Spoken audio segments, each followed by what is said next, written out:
I had no plans to reveal my success to my family.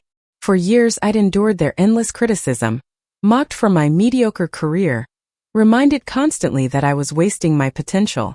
But life, as it often does, had a way of forcing the truth into the open whether I liked it or not. The annual Morrison family barbecue was in full swing. The late summer air was thick with the scent of grilled meat, mingled with laughter, gossip, and the faint judgment that always seemed to hover over my family gatherings. The backyard gleamed, every corner meticulously maintained by my parents, the perfect setting for a perfect display of familial pride. "Oh, there's Sarah," my mother called out, that familiar note of disappointment in her voice as I carried my modest pasta salad. I adjusted my deliberately plain sundress, forcing a smile I had perfected over decades. At 32, I had mastered the art of looking like exactly what my family believed me to be. A secretary unremarkable, a failure. My sister Madison swept past me, designer purse swinging from her arm, radiant from her recent promotion. "Mom, you won't believe what happened at work today," she gushed. I bit back a smile, recalling the email I'd read that morning praising Madison's latest presentation. Just me running a powerhouse while everyone assumed I was struggling. Aunt Patricia waddled over, wine sloshing in her glass. "Zared, have you thought about taking business classes? Maybe then you could move up from answering phones." 2 MBAs and a PhD in business strategy later, I smiled politely. "I'm comfortable where I am, Aunt Patricia." "That's your problem." My father joined in, burger in hand. "No ambition. Your sister's already making 6 figures, and you're still pushing papers." I let the words settle. "I made 8 figures last year, Dad." The tension was a whisper at first, then a storm brewing. Madison beamed under her own praise, oblivious. And then it happened. The sleek black Tesla rolled into the driveway. My heart skipped. Marcus, the one person who knew my secret, stepped out, impeccably dressed. "Madam Sue," he called, scanning the crowd until he found me, his smile broad. The backyard froze. Paper plates paused midair. Drinks wobbled. Madison's face drained of color. My mother's wine glass slipped, shattering on the patio. I smoothed my sundress and smiled, calm, composed. "Hello, Marcus. Welcome to my family's barbecue." The silence was deafening. Years of carefully maintained deception crumbled in an instant. All eyes turned to me, minds racing to process the impossible. "You're the CEO?" Madison squeaked. "But that's impossible. You're just a secretary." I met her gaze evenly. "Actually, Madison, I own Thompson Industries. I have for 3 years." The whisper spread like wildfire. Aunt Patricia was frantically Googling on her phone. Uncle George choked on his beer. Marcus's presence only added weight to the revelation. "This isn't a joke," he said firmly. "Your daughter is one of the most brilliant CEOs I've ever worked with. Thompson Industries has tripled its market value under her leadership." I straightened my shoulders. "I choose to live simply, Mom. That doesn't mean I can't run a company." The backyard was a portrait of shock, disbelief, and a little fear. Years of underestimation, of dismissal, of quiet ridicule, all unspooled in a single moment. I paused, letting my family digest it, and added softly, "Would you like to see my financial statements, Dad? Or perhaps the company's quarterly reports?" The murmurs grew louder. Aunt Patricia pale. Uncle George stunned. Madison's jaw slack. And my parents, well, they were learning exactly what they had been blind to for years. If you're enjoying this story so far, don't forget to subscribe for more tales like this. Comment below what you would have done in my situation. Would you have revealed the secret this way? The backyard was still humming with whispers, frozen faces, and scattered paper plates. Madison's disbelief quickly turned to anger. "This is insane," she shouted, mascara-streaked voice trembling. "I've been climbing the ladder for years, and you've been watching me? Laughing at me behind my back." I met her eyes steadily. "No, Madison. I've been running the company. Your promotions, raises, and accolades, some deserved, some not so much, were all based on merit or lack thereof."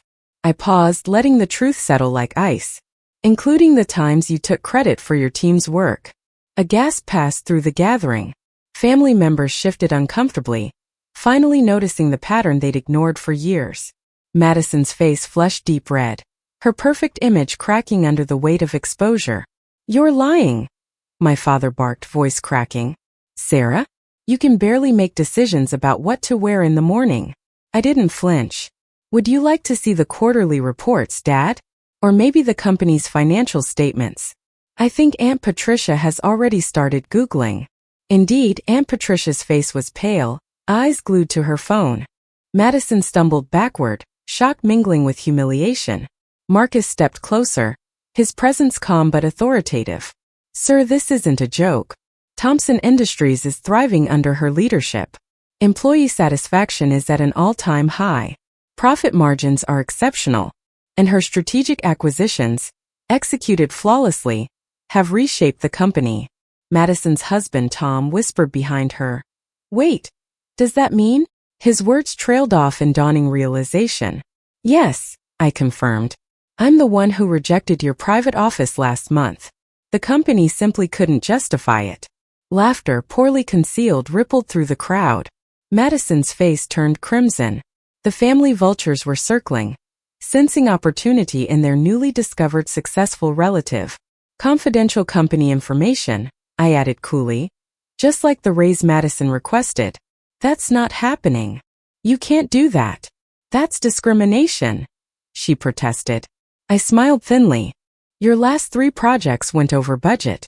Your team has the highest turnover. And your latest campaign?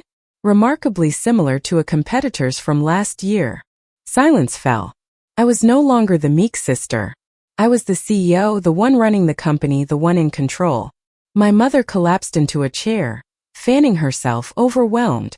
All this time, I said slowly, letting each word strike. All the times you called me useless.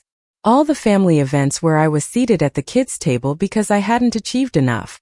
All the snide comments about my clothes, my car, my life choices. I remember every single one.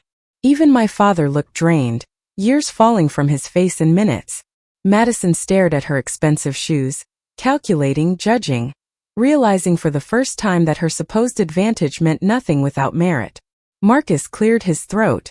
For what it's worth, your daughter has built one of the most respected companies in the industry. Our corporate culture, profits, and employee satisfaction speak for themselves. I reached into my simple handbag and pulled out an envelope, handing it to my father. His hands trembled. Inside, the mortgage for this backyard, paid in full. Consider it a return on all the investments you didn't make in me. Gasps, dropped phones, and shocked faces followed. The weight of years of neglect, of assumptions, finally sank in. Marcus and I prepared to leave. Shall we discuss the Morgan acquisition over dinner? I asked in my authoritative CEO voice. Leaving my stunned family behind, I felt a freedom I had never known. I glanced back one last time. I have a company to run. Oh, and Madison, don't be late for the company meeting next week. The revelations had shattered my family's assumptions. Their disbelief had turned to awe, and somewhere beneath it all, grudging respect, or at least recognition. And yet, this was only the beginning. The true test would be handling the fallout, restructuring the dynamics, and ensuring that my authority, once hidden, would be absolute. If you're captivated by this story, give it a like, it really helps the channel. And comment below. Would you have revealed your success like this or waited longer? The days after the barbecue were a whirlwind. My phone buzzed constantly with calls and messages from relatives I hadn't heard from in years, all suddenly interested in my success. Aunt Patricia wanted advice on her son's startup. Uncle George was already reviewing company contracts. Even my mother's bridge club acquaintances were showing up at Thompson Industries, claiming to be close friends. I smiled calmly and instructed security to turn them all away. Some lessons had to be learned the hard way. The biggest challenge, of course, was Madison. After her transfer to a satellite office, she filed a formal complaint, claiming familial discrimination. The HR team, unaware of her relationship to me, conducted a thorough investigation. The results were damning. Multiple instances of her taking credit for her subordinates' work, falsifying timesheets, and misusing company resources. Instead of firing her outright, I gave her a choice. Resign with a decent reference or face a public termination. She chose to resign, but not without theatrics. You're ruining my life, she screamed, mascara running down her cheeks. I remained seated, calm. Everything you've done? You mean like taking credit for the Johnson campaign your assistant designed? Or manipulating expense reports? That's normal business practice, she sputtered. No, Madison. That's fraud, I replied, sliding a signed resignation letter across my desk. It's more than you deserve, but I'm doing it because despite everything, you're still my sister. She snatched the folder, shaking. You think you're so perfect now, don't you? I smiled quietly. No. I'm simply someone who stopped letting this family define my worth. The ripple effects of that single revelation changed more than Madison's trajectory. I reorganized the marketing department, promoted overlooked employees, and implemented a strict merit-based evaluation system. Thompson Industries thrived, not through nepotism, but through excellence and fairness. 6 months later, I attended another family gathering, Thanksgiving. This time I arrived in my Tesla, dressed for the success I had earned. Relatives who once ignored me now hung on my every word. Aunt Patricia bragged about her CEO niece. Uncle George prominently displayed a newspaper article featuring Thompson Industries. Madison did not attend, having learned the hard way that her family name no longer guaranteed advantage. My mother raised her glass, trembling slightly. To Sarah, who shows us that success isn't always what it seems. I raised my glass as well, adding quietly, and to authenticity, it matters more than appearances. Later as I left, my father caught me by the door. I was wrong, he said simply, about everything about you. I nodded, accepting his words, but offering no absolution. Some wounds take longer to heal, I said softly. Back at Thompson Industries, I sat at my desk reviewing quarterly reports, the office quiet except for the hum of productivity. My assistant buzzed in. Your mother's here again with lunch. I smiled faintly. Tell her I'm in a meeting. I have a business to run. As I turned back to my work, I caught my reflection in the window. Confident. Powerful. No longer hiding. The secret was gone, replaced by the woman I had always been. Unapologetically myself. On my desk, a framed photo of my corporate team replaced the old family picture. A reminder that loyalty, effort, and integrity had finally created a family worth celebrating. The revenge I had longed for wasn't wealth or vindictiveness. It was simply being seen, respected, and unstoppable on my own terms. Some truths are better revealed than whispered. Some victories are sweeter when they're lived silently for years, and then displayed in full, undeniable clarity. And in that moment I realized the ultimate lesson. Success doesn't need an audience. It only needs conviction. And sometimes a perfectly timed family barbecue. If you enjoyed this story, don't forget to subscribe for more revenge tales like this and comment below. How would you have handled revealing a secret success to family?